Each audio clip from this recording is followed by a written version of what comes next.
All right, we're going to talk about the Hardy-Weinberg equation. It's really quite simple, but students struggle to see what the design of the equation is intending to explain to you. So here's our equation.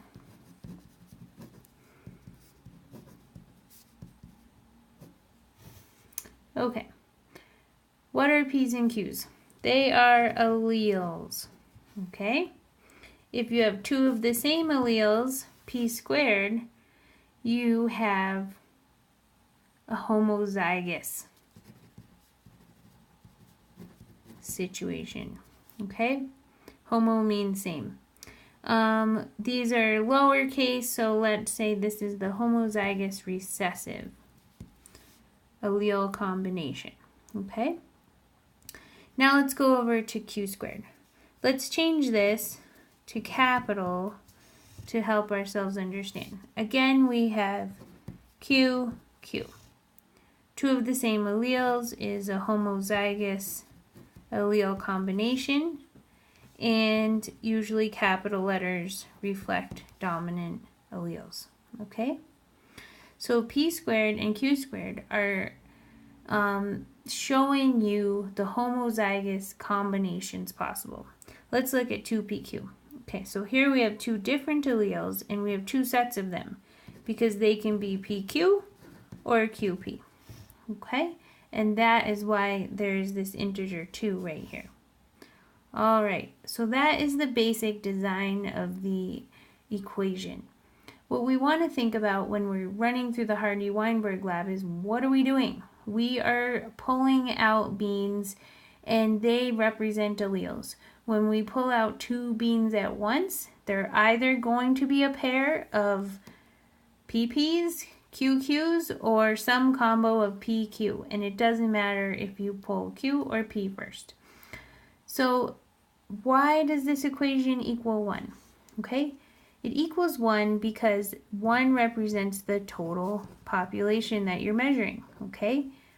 All the alleles you pulled out, they're going to be represented by this equation, and it doesn't matter if you pulled out 5 or 100.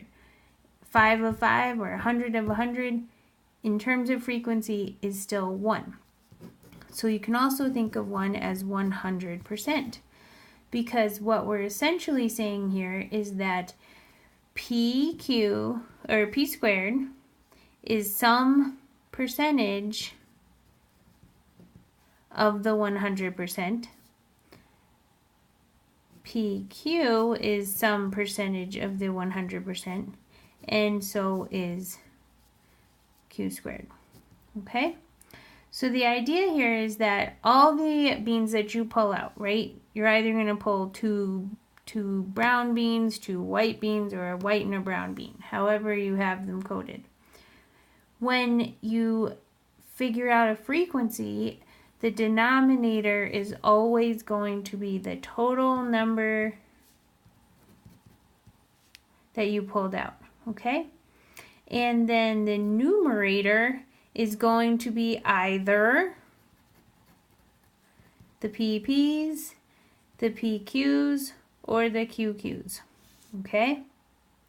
So if you had PP over total plus PQ over total plus QQ over total, it would equal 100%, okay? So when you're working through these labs and they're talking about gene frequencies, a gene is a combination of two alleles, okay? So this is showing you gene frequencies.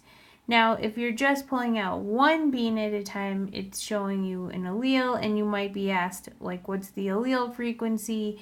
And then you would take all the P's from here and all the P's from here, and you would add them up, put them over the total, figure out what that frequency is. So you might say 48% were brown beans and 52% were white beans, or however you want to look at these alleles.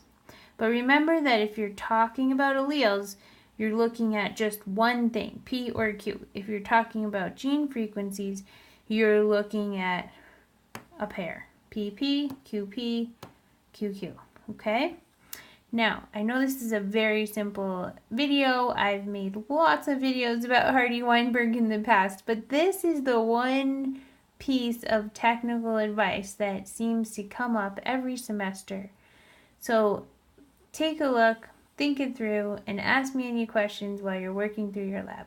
Thanks.